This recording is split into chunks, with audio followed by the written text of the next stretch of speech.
Yung money po will never be enough. Sabihin po nyo, marami kayong nakukuha, marami kayong nasisweldo, but it doesn't seem to be enough. Palagi pong nararamdaman ninyo, parang may kulang. Kaya po, kailangan natin talaga ang mensaheng ito. Ang mensahe natin is freedom from debt. Paano tayo lalaya sa utang?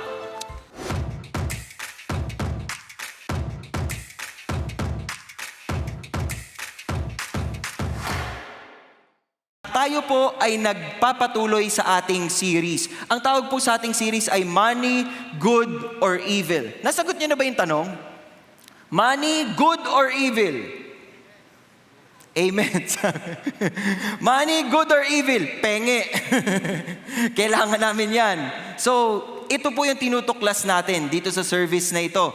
At syempre po, ang topic natin last week, katulad po ng diniscuss sa atin ni Brother Julius, giving is the best use of money. Bakit po? Kasi giving honors God, giving blesses others, and giving reaps rewards. Naaalala po ninyo yung mga message pag may action.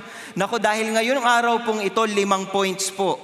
So, TikTok na po ang gagawin natin mamaya. Hindi, joke lang. Wala po tayong dance steps for today. Pero bago tayo magpatuloy, kekwentuhan ko muna kayo. Ito pala muna paalala ko. 1 Corinthians chapter 4 verse 2. Nadaanan natin to sa ibang messages. Pero ang paalala po, pwede ba sabay-sabay nating basahin? In this case, moreover, it is required of stewards that one be found trustworthy. Ano po ibig sabihin ng stewards? Stewards. Meron bang nakakaalam ng ibig sabihin stewards? Wala. Gusto ko pag nagtatanong ako yung lahat ng mga nakatingin sa akin kanina, biglang tumitingin sa ilalim, tumitingin sa katabi. Oo, so stewards po, dapat magpagkakatiwalaan po tayo. Kasi tatin po binibigay yung responsibilidad, dapat po sa lahat ng bagay, trustworthy tayo, maging sa pera. Papakita ko po sa inyo ang litratong ito. Sino nakakaalam anong nakikita niyong larawan? Ano po ito, mga kapatid? Ano po yan? Sabi SIM card. Hindi, joke lang. Hindi po yan SIM card. Ano po yan? Credit card. Okay?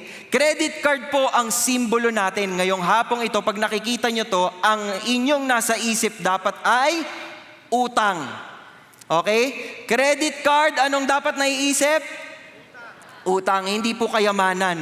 Ang yaman, ginto pa, pwedeng isang Hindi. Utang po yan. At ito pong pag-aaralan natin, matututo po tayo based from the Bible, paano natin maiiwasan yun. Pero mamaya rin po may sasabihin ako sa inyong utang na hindi ko po mabayad-bayaran kahit anong gawin ko. Pero mamaya ko na yun ikikwento pag gising pa po kayo. Again, ang tanong, masama po ba ang utang o mabuti? Okay, ayan. So medyo nalilito na po tayo. Tingnan po ninyo sinabi sa Biblia. Si God po ang nagsasalita sa Exodus 22 verses 25 to 27. Sabi ni God, binibigay po niya yung commandment niya. Okay? If you lend money to my people, if you lend money, sa Tagalog, anong if you lend money? Pag nagpahiram ka. Ibig sabihin, pag nagpautang ka sa aking mga tao, sa aking bayan, to the poor among you, anong sabi ni Lord? Masama kang tao, nagpapautang ka. O masama silang tao, nangungutang sila. Ano pong sinabi ni God? Sabi ni God, you are not to act as a creditor to Him. You shall not charge Him interest. Nagalit ba ang Panginoon na nangungutang sila? O mag-usap po tayo ng masinsinan. Nagalit po ba si God na nangungutang sila? Pinagalitan ba sila? Hindi po, di ba? Dahil ang konsepto ng utang sa kultura nila ay makatao. Naiisip po ng Panginoon na yung mga nanghihiram ng pera, tunay na nangangailangan. Naiisip po ng Panginoon na yung nagpapahiram ng pera, mas pinagpala ng konti. At yung mas pinagpala, tutulong. At yun po yung binibigay sa kanila, wag mo silang i-charge ng interest. In fact, kapag po sila'y nangutang, kailangan mag-iiwan sila ng bagay para siguradong babayaran nila yung utang nila. So minsan ang iniiwan po nila damit o kumot. Tingnan po ninyo sinabi dito, you are to return it to Him before the sun sets. Kunyari ako yung nagpautang. Binigay po sa akin ni ma'am, wala na akong nakitang ano. Ayun, ito si ma'am. Kunyari, binigay ni ma'am sa akin yung kanyang balabal na suot. Okay? Sa gabi po, kailangan, kahit siya may utang sa akin, kailangan ibabalik ko sa kanya yung balabal niya. Kasi kawawa siya, wala siyang pampainit ng sarili niya. Nakikita niyo po kung gaano ka makatao si God? Iniisip po niya yung kabutihan nating lahat. Di ba? Napakaganda no? Tapos sabi dito, and it shall come about that when he cries out to me, I will hear him, for I am gracious. Gusto ng Panginoon na makita nila na mabait, mabuti at tapat ang ating Panginoon. Kaya kung may nagpahiram sa Kanya, kung may nautang siya, dahil yun sa kabaitan ng Panginoon sa Kanya. Malinaw po ba yung picture? Okay? Malinaw po tayo dito. Ano ba definisyon ng utang? Ito po, 3 definisyon. Una, a feeling of gratitude for a service or a favor. Ito po yung tinatawag nating utang na loob. Pag po may ginawang mabuti sa inyo yung kaibigan ninyo, may utang na loob po kayo sa kanya. Mali bang magkaroon ng utang na loob? Hindi, yun. Buti dito active ng konti. Hindi, joke lang kasi sila yung naririnig ko. Hindi mali, hindi po kasalanan ang utang na loob, di ba? Mabuti yan. Eto, debt is typically money that is owed or due within a certain amount of time. Sa pangalawang definition po, kasalanan na ba yan?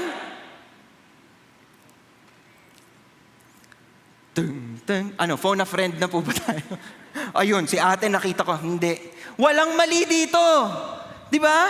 Kasi ito yung hiniram mo na kailangan mong bayaran. Walang pagkakamali doon. Definition lang siya. Kailan po nagiging mali ang utang? Yung pangatlong definition po, tingnan ninyo. Debt is being financially overdue or overextended. Pag ang utang mo hindi mo binayaran, diyan ka papalpak. Yan ang magiging malaking problema mo pag ang utang hindi binayaran. Kaya nga po sabi ni Pastor Joby kanina, ang ibig sabihin daw po ng debt o ng utang, debt, is drowning every day because of temptation.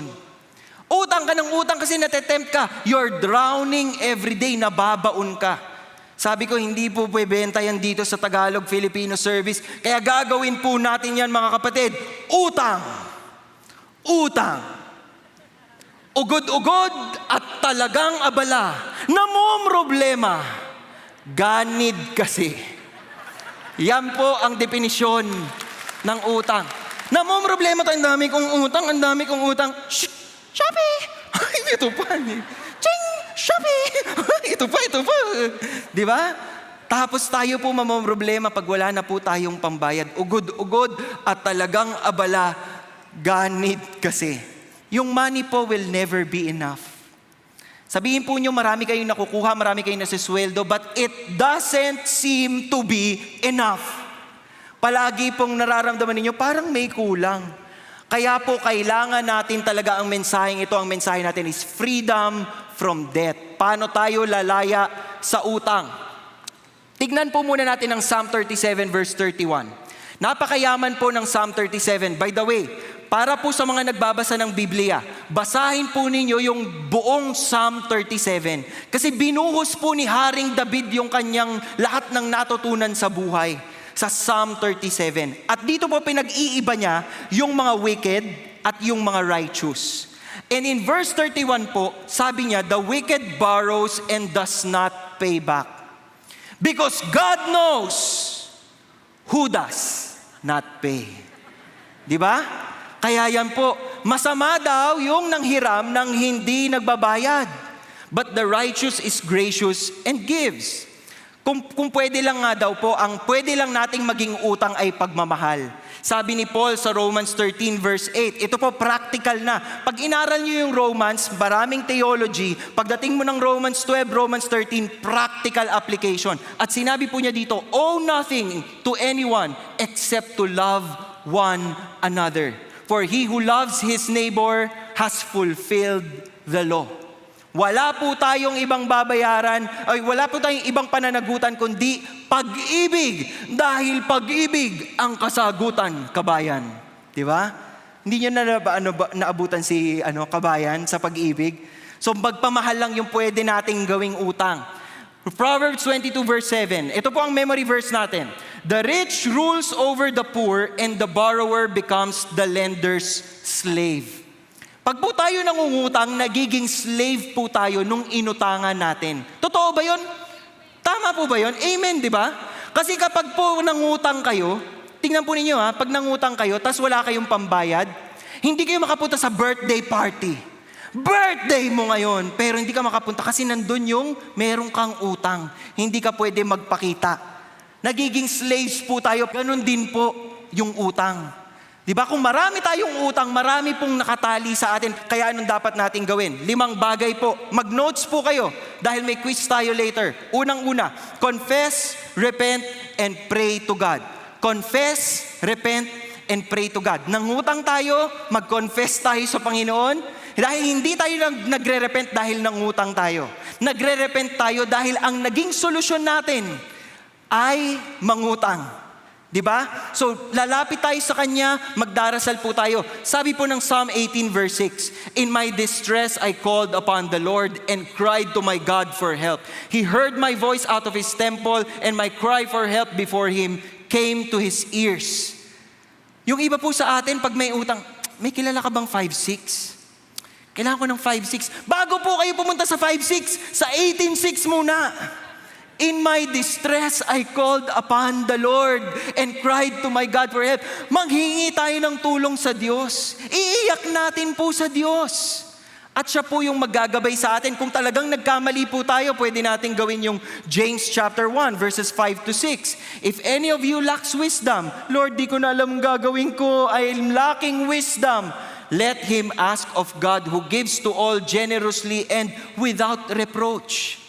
Bibigyan po kayo ng solusyon ni God, pero takbo muna kayo sa Kanya. Magdasal muna po kayo sa Kanya. Lumapit po muna kayo sa Kanya. Lord, tulungan mo kami. Ang laki ng utang na ito, kailangan po namin ng solusyon dito. Minsan po, nauuna tayong tumawag, may ano ka ba dyan? Meron ka bang 5,000 dyan? Diba? Bago po kayo tumawag, sa Panginoon muna tayo pumunta. Diba? Napakaganda po ng pangako sa atin ng Panginoon. At tingnan po ninyo ito. Paano tayo lalaya? Ngayon, nagdasal tayo sa Panginoon, gagawa tayo ng debt list. Ano po ba yung mga responsibilidad na kailangan nyo pong bayaran? Sabi po ng Proverbs 27 verses 23 to 24, Know well the condition of your flocks and pay attention to your herds, for riches are not forever. Minsan po, nag-amen tayo sa diamonds are forever, forever. Pero no, riches are not forever. Mabubura po yan. Mauubos po yan. Kaya wag nating ilagay doon yung ating faith, yung ating security, mga kapatid. Hindi po panghabang buhay ang kayamanan. Kaya kailangan po nating pag-isipan saan ba natin to ginagastos. Gagawa po tayo ng listahan. Ililista po ninyo, what you earn, sweldo po yan. What you spend, gastos. Meaning, ano yung mga bayarin mo? What you own, ibig sabihin ito yung iyo talaga. Nabili mo na o nabayaran mo na. And then what you owe, ito po ay yung utang. Kailangan po ninyong i-manage ito. Kung nakakapos po kayo sa pera, ang una nyong gagalawin ay yung what you earn. Baka ang ibig sabihin, kailangan maghanap ako ng extrang job, ng sideline. Ako po dati, habang nagtatrabaho sa ahensya, nagsa-sideline po ako bilang host ng mga kasal. Ganyan. So, may ambon-ambon na grasya din po yun kahit papano.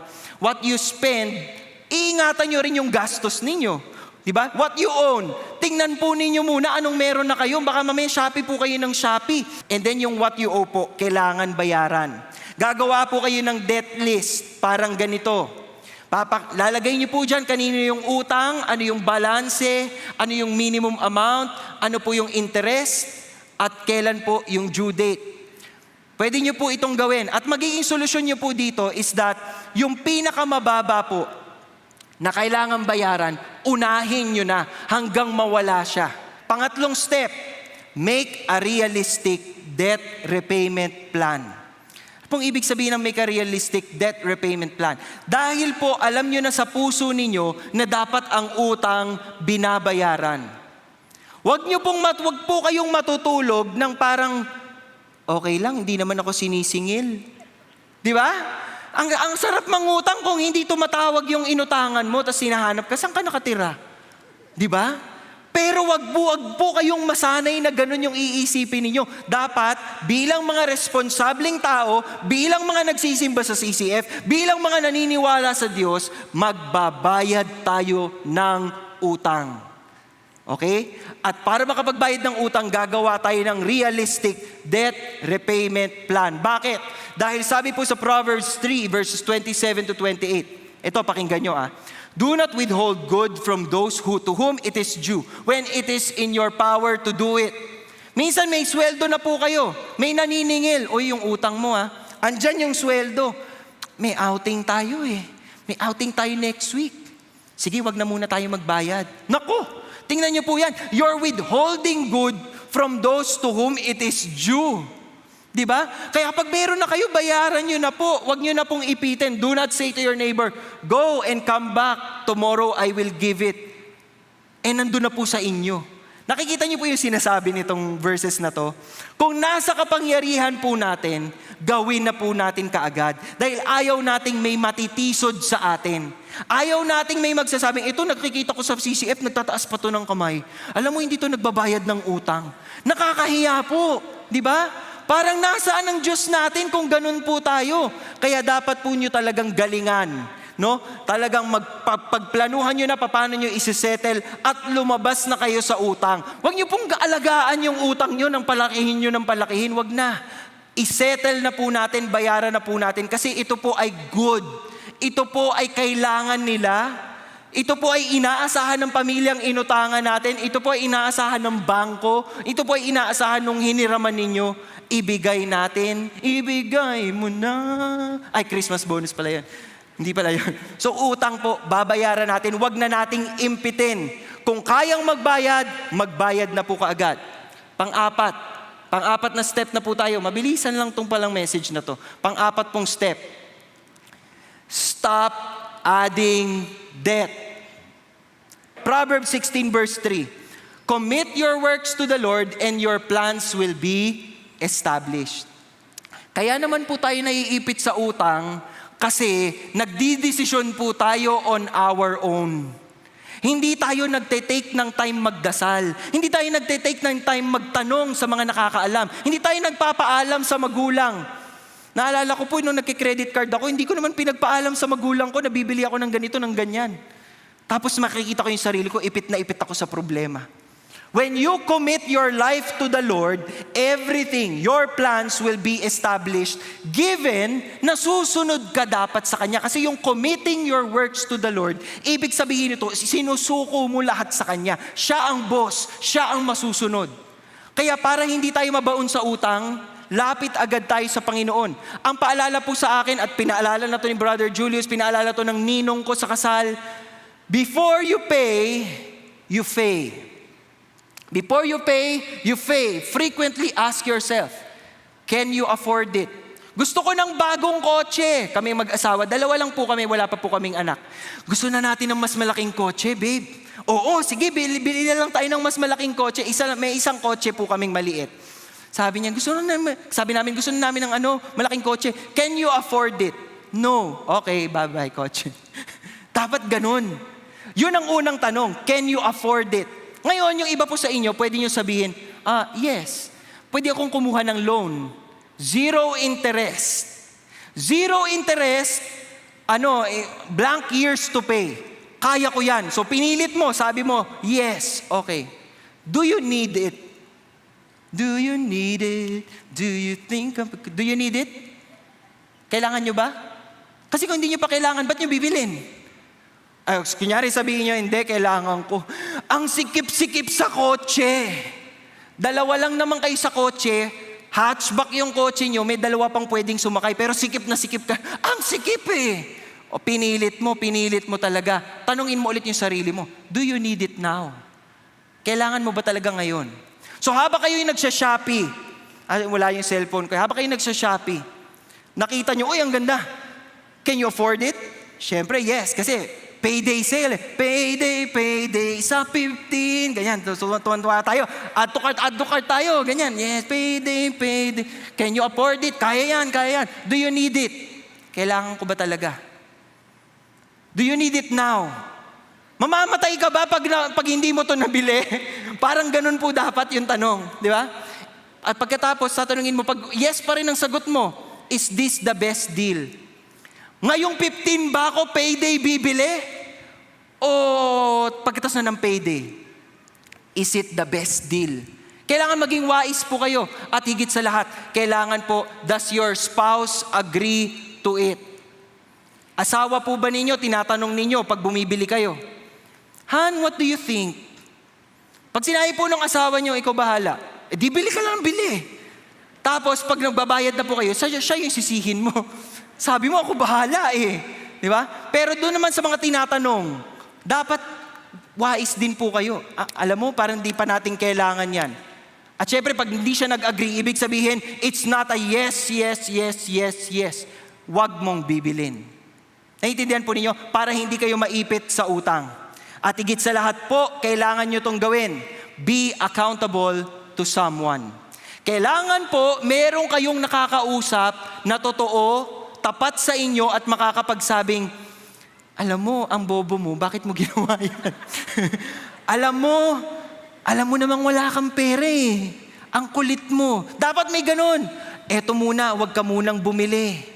Huwag ka munang bumili, i-recycle mo na lang to. Di ba? May kakatulong po pag may nakikipag-usap sa inyong ganun kasi wisdom yun Di ba? Sabi po sa James 5:16, eto na, therefore confess your sins to one another and pray for one another so that you may be healed. The effective prayer of a righteous man can accomplish much. Pag may malaki kayong problema, lapit kayo sa righteous man. Sino ba righteous man? Disciplers po ninyo. Di ba? Yung disciplers po ninyo, nakikinig sa salita ng Diyos, sumusunod sa salita ng Diyos, pakinggan po ninyo. I-share po ninyo yung bagay nyo. Nagkamali ako, kapatid. Nagkamali. Kaya po napakahalaga, nagjo-join kayo ng D-group. Sino po dito ang member na ng small group? May mga D-groups na po kayo. Okay, so yung mga hindi po nagtaas ng kamay, kailangan nyo na po mag-small group. Dahil lahat po ng nagsusmall group, nakakabayad ng utang. Hindi, joke lang. Lahat po ng nagsusmall group, natututo sa isa't isa. Huwag ka nang mangutang. Huwag mo munang bilin kasi. Pag-pray mo muna at malaking tulong po yan. Guide po yan sa atin. Kaya sinasabi ni Paul sa Thessalonians, ito yung mga Thessalonians, very good believers po sila. They support Paul. Pero sabi po ni Paul sa kanila, encourage one another and build up one another just as also, you also are doing. Tayo po ay magkakasama sa laban na ito. Kaya po tulungan po natin ang isa't isa. Kung kayo po ay isang pamilya, bantayan niyo po ang isa't isa. Huwag niyo pong hahayaang maipit po yung inyong mga kapamilya sa utang. Kung kaya niyo pong magsabi, huwag mo munang gawin yan. Sabihin niyo na po kaagad para hindi po sila maipit. Tandaan po, kung gusto nating lumaya, gagawin natin itong 5 steps na ito. Magdarasal, gagawa ng debt list, pagpaplanuhan paano makakapagbayad ng utang dahil kailangan ng utang binabayaran. Kailangan po, wag tayong magdagdag ng panibagong utang. Stop adding debt. And we have to be accountable to someone. Nag-umpisa po ang mensaheng ito, pero bago muna yon, Psalm 37:25, isang pangako po ang bibigay ko sa inyo bago tayo magtapos. I have been young and now I am old. Si David pong nagsasalita.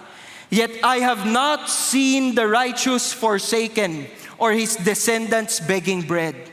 Hindi nagkukulang ang aking Panginoon.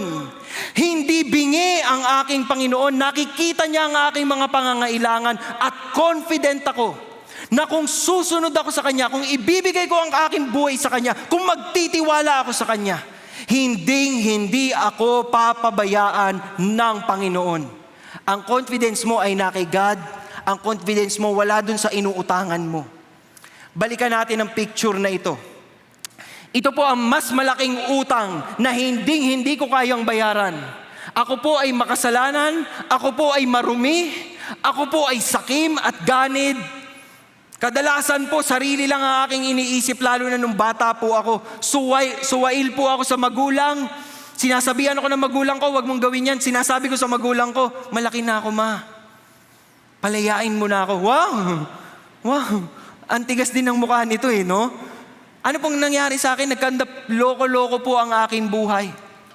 Wala po akong mahanap na kasagutan kasi yung mas malaking utang nating lahat ay hindi pera. Ang mas malaking utang nating lahat ay kasalanan. Yun po ay mas malaking problema. Yun po ay problemang hindi natin kayang solusyonan ng tayo lang.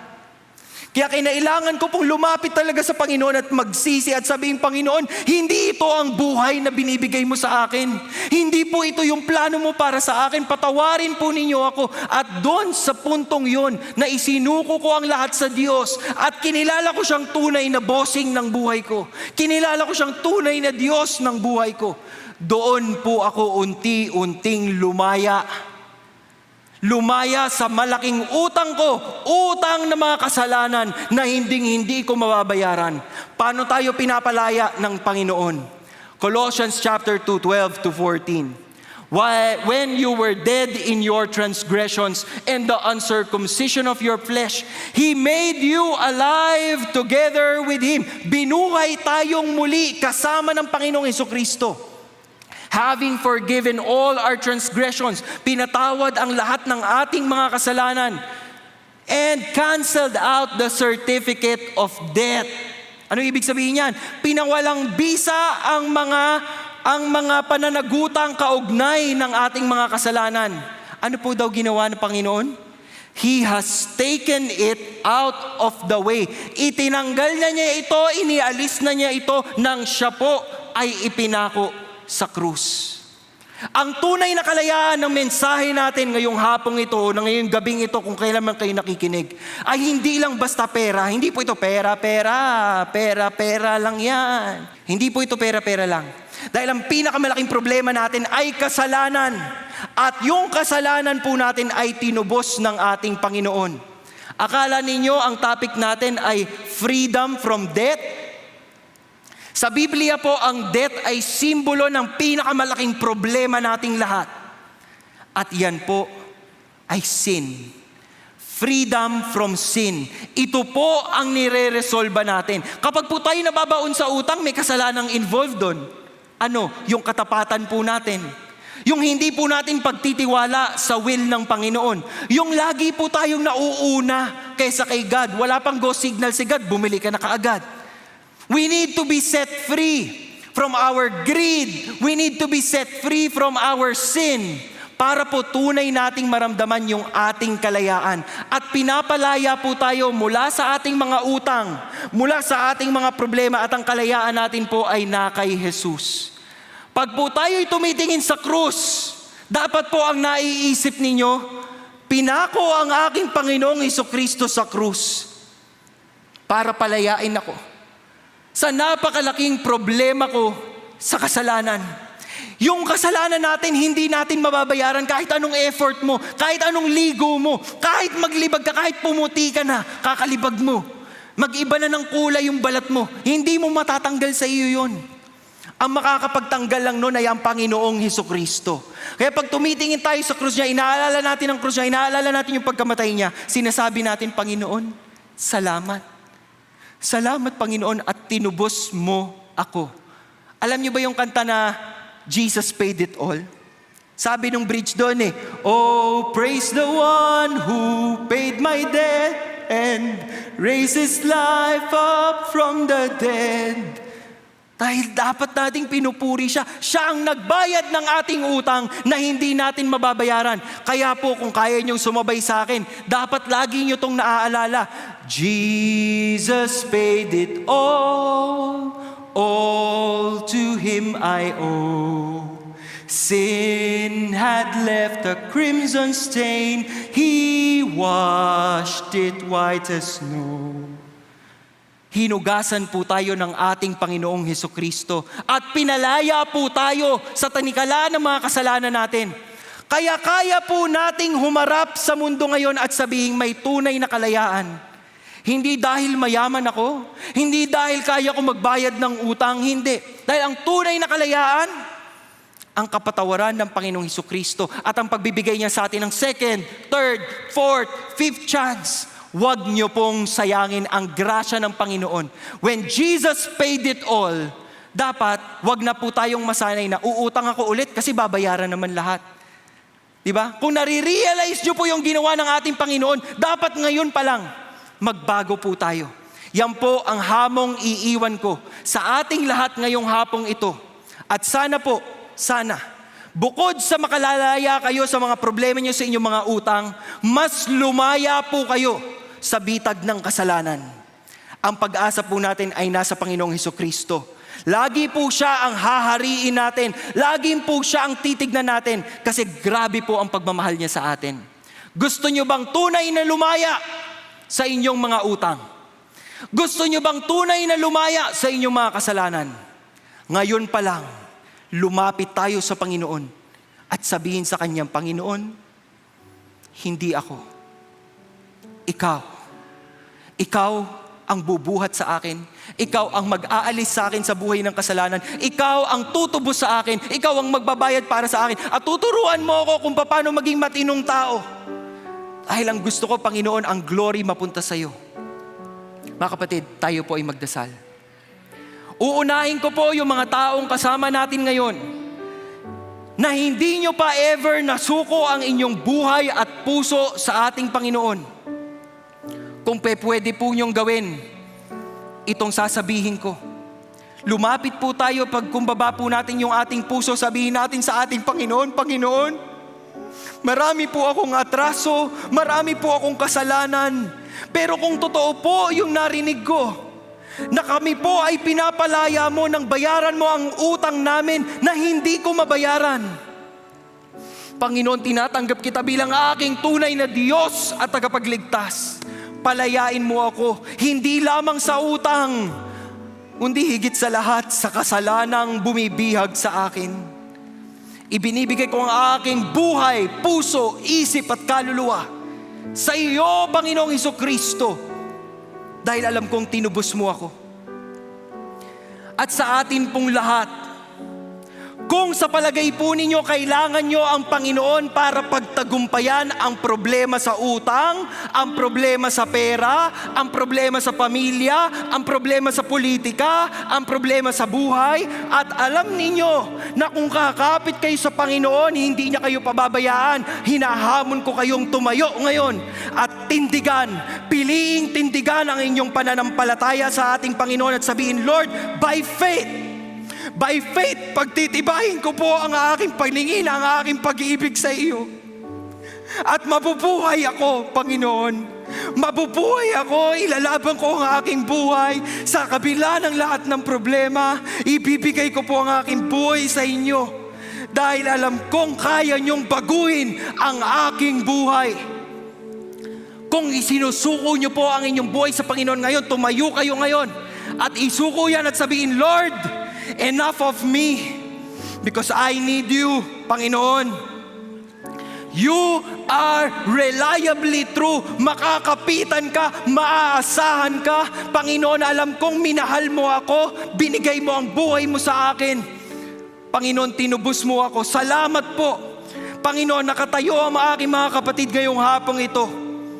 At bawat isa sa kanila, pinapalaya mo sa kanilang mga problema, sa kanilang mga sakit, sa kanilang mga iniisip, Panginoon.